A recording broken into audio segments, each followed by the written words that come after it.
A neat new feature that was added to Laravel 4 is route model binding. Now, this is confusing, but it's really just a bit of jargon that refers to giving us the ability to inject model instances into our route closures. So let me give you an example. In this case, we need something to work with, so let's go ahead and generate one using my custom generators tool. Let's generate a migration, and we'll say create users table, and the fields will just be the name. Just very, very simple. So the only other thing we need to do is just populate that with maybe just a few people. So I need to create a seed. Because I didn't create a resource, I need to do that manually. So let's generate a seed file for the users table. And then within here, we will just say name is Joe. Of course, in real life, your users table would be much more intricate, but for now, we're just keeping it very simple so that we have some information to work with. Okay, let's go ahead and migrate the database and seed it as well. All right, so if I switch over to SQL Pro, I reload, here's my users table, and we have 2 rows. Great. So think about it, without route model binding, how would you go about maybe returning all users? Well, let's see. What if we went to route get users, and then we would just return user all? That would be one way to do it, right? Let's try it out. PHP artisan, run our server. And sure enough, when I browse to localhost/users, it's going to return the 2 rows that we have in our table as JSON. And this is something that Laravel 4 specifically does. When you return a collection directly from a method, or in this case a closure, then that will be returned as JSON, which makes it really helpful for working with APIs. But now what about if we want to get a specific user?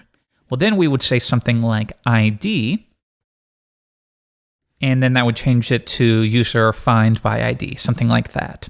Now let's try it again. User/1, there we go. And user/2 to pull back my record. Great.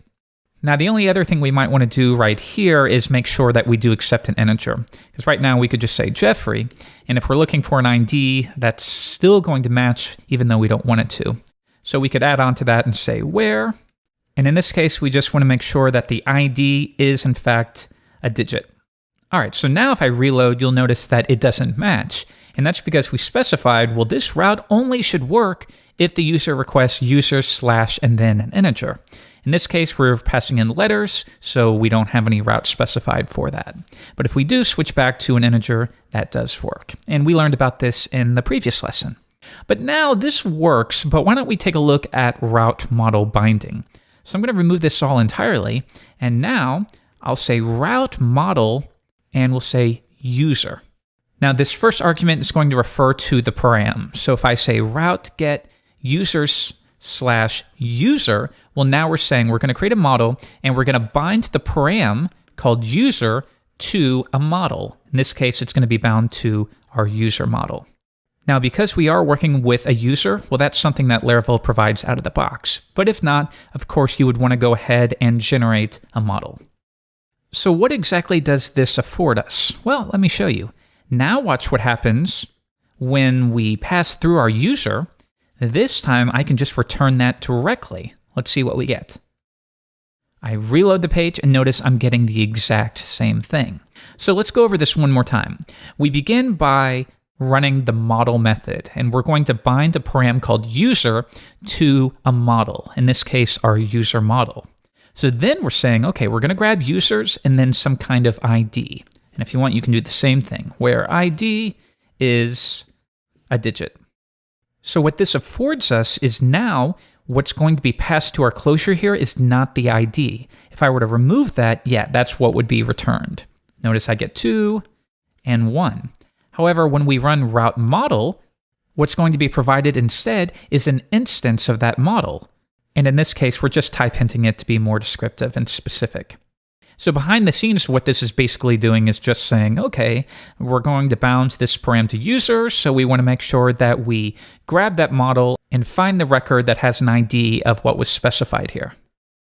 Now, if it helps, let's take a deeper look at what's happening here. So I'm going to switch over to our router file, And here's the method that's responsible for it.